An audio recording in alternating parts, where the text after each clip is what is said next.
even on an outside pitch, do you feel like you're fighting your body? I mean, your hands stay in, but your hips already going out. Yeah. Sometimes if I pull out really bad, then yeah.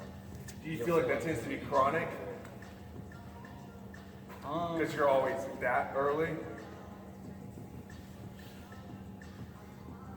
It depends, because sometimes like I can kind of counter my hip, like if I know it's like a really bad that day, right? Something like that, then I can try, like you said earlier, to kind of like coil. Not overdo it, but like kind of coil my leg and try to keep it in as long as possible. Right, trying to make adjustments on the fly.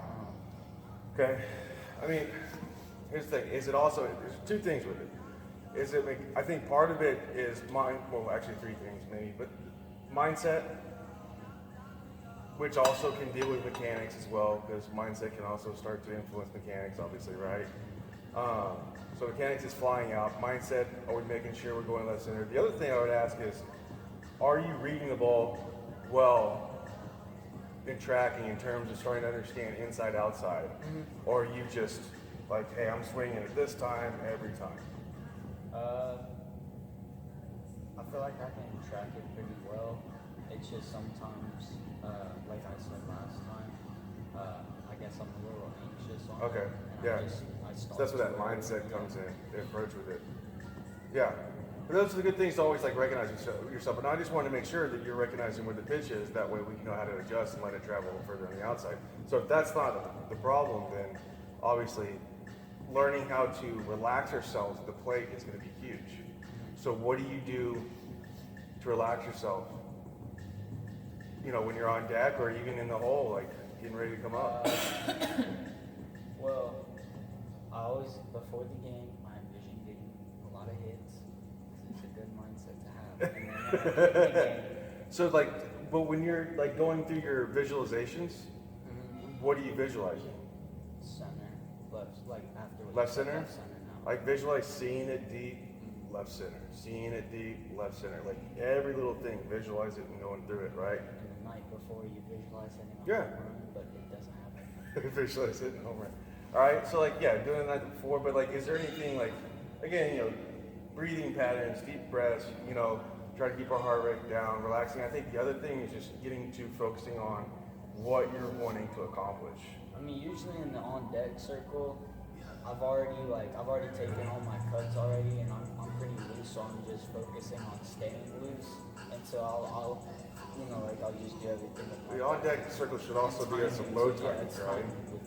And so at the beginning, like right when I get out there, I stretch a little and I'll get my time. You just need to have the same thing you go through every time. That way the body starts to recognize what it's about to be doing, right? So, and then having that ritual set for you is going to happen, just naturally help the body start to feel more comfortable. But you got to find something. I know you're doing the visualizations, but also whether it's self-talk in terms of, you might have few words that you say to yourself in terms of getting yourself in a rhythm or calm down.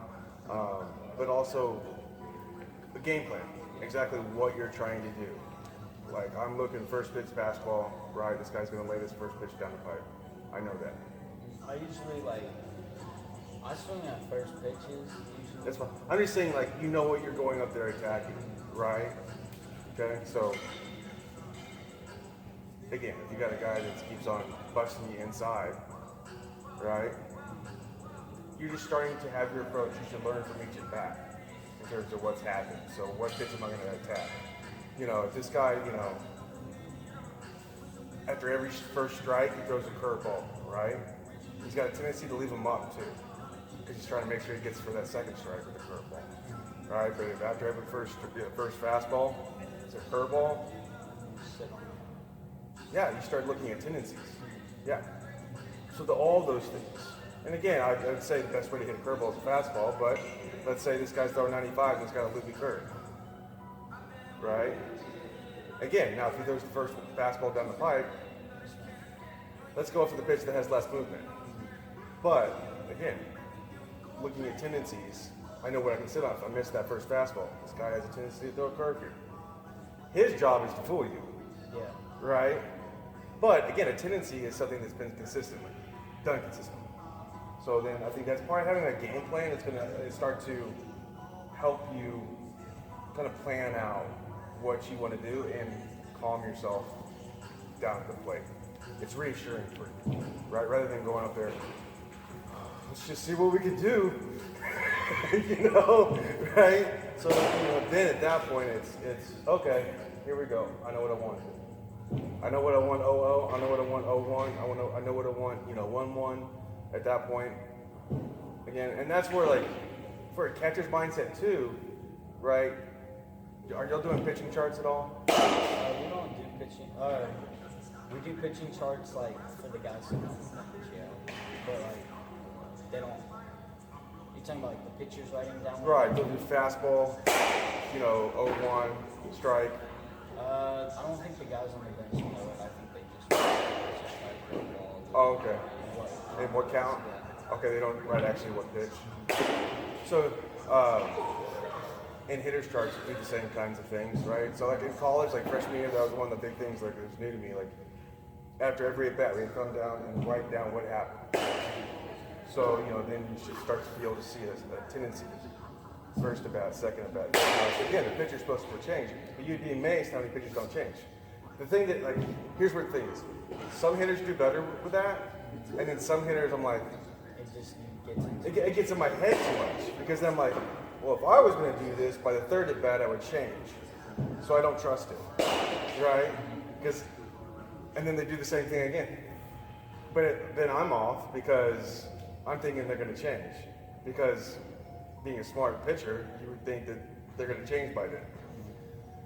So again, don't overanalyze it. I think your eyes always tell the truth, right? But having some idea of what you're looking for is going to help you and give you direction and calm you down. Okay, let's keep it going.